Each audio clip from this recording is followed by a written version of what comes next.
kind of put me in the box of this dude who only made party records or the records for the ladies, you know what I'm saying?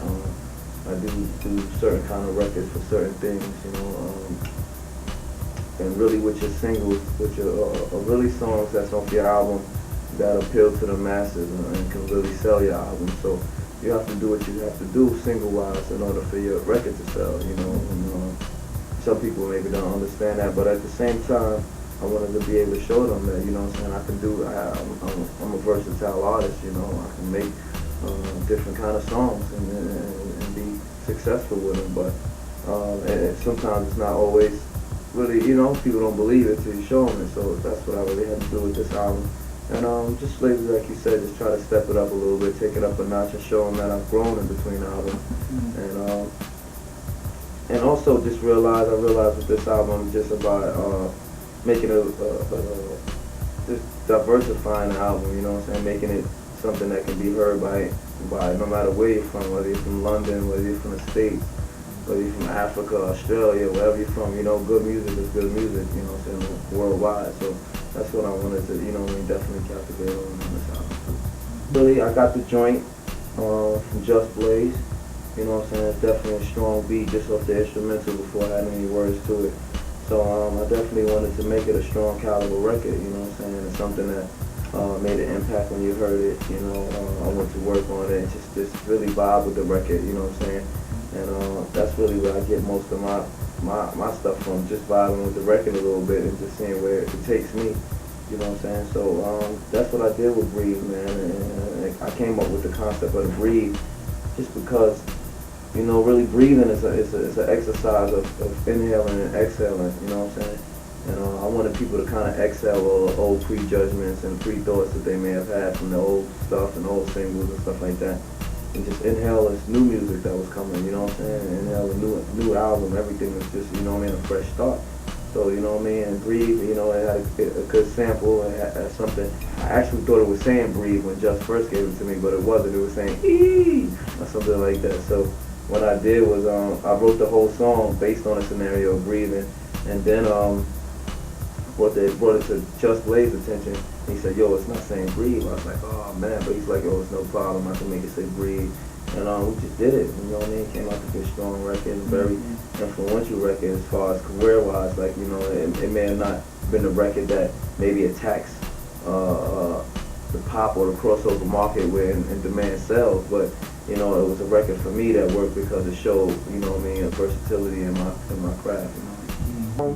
Just really, you know what I mean, I slid into the shoes, you know what I'm saying. Of course, Brooklyn is always known for having some of the strongest MCs, always date back to Big Daddy Kane, and you know, I really just evolved really into, you know what I'm saying, being the biggest rapper right now.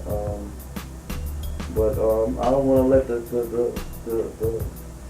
title of that down, you know what I'm saying. I definitely want to come with good music and have Brooklyn behind me and really support and love everything I do, just off the music, whether they like me or not, you know what I'm saying. The music speaks for itself, so you know what I mean.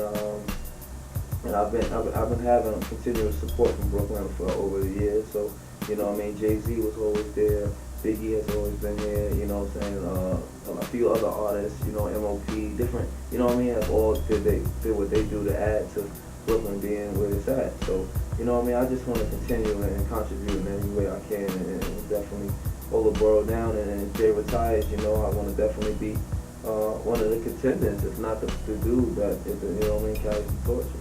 Yeah, you can't force the situation. I hate when it gets to the situation of the hotel if that's not really what it was about, like, you know what I'm saying? If it was just about on some kicking it, we could have kicked it. We could even kick it on the phone, or we could kick it, you know what I'm saying, somewhere else, or another time, or earlier in the day, maybe not 3 a.m., you know what I'm saying, 3, 4 a.m. There's only a few things that go on at those times of night, you know what I'm saying, especially in a hotel. Like, you know, my grandmother always told me only 2 things open at that kind of night, you know what I'm saying? And one of them is late, so, you know, just being out that late and just doing the things, you know, but it's a fun song too, you know what I'm saying? It's just fun and playing with it a little bit. You know what I mean? Like Pharrell helped me out on that. Pharrell, the Neptunes produced it. And, you know, it's just like it's saying, you don't want to go tit for tat with a lady who's, you know what I'm saying, really just trying to talk and beat around the bush, and you really trying to get to the bush. So you know what I'm saying. So that's what that is. It's a playful record, but it's cool. You know what I mean. Definitely, man. We Mike Shorey is my artist on the Street Family Entertainment. Right now we just working with him emotionally, mentally, physically, you know, musically, just getting him ready to be the next artist. Paul Kane is he's on currently signed to Desert Storm, and just we just working with him, and I'm working with him, helping him any way that I can as far as getting him musically together. So you know, it's a building process, but they're soon now. For you, man. Oh, it was a great show, man. Apollo's always a great feel, you know, it's a New York City thing. I was happy to be a part of that, and especially see, you know, see the people come out and really respond the way they did to the show. You know, some of the joint chiefs was put together by some of the South artists, you know, Juvenile, T.I., and Trick Daddy. So you know, they came out and showed them love. You know what I mean? That was definitely respectful. And you know, we did the same thing. We went out there, me and Fat Joe, being from New York, you know what I'm saying, held it down from New York also. So it was a great show, man. It turned out to be a definitely good show.